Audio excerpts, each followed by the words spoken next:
technology. So technology, you have to embrace it regardless whether you want to or not.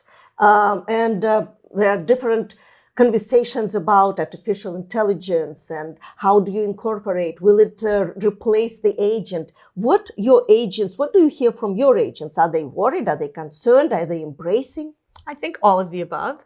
Again, at the Metro Networking event, we have this amazing speaker. His name was Jason Pantana, and he said it so well. He said, AI is not going to replace the agent. Everyone's going to need an agent that's going to help them find that perfect home. But what it will do, it's going to help them work better, faster and better. And if you can do more in a day, you're going to make more money at the end of the day.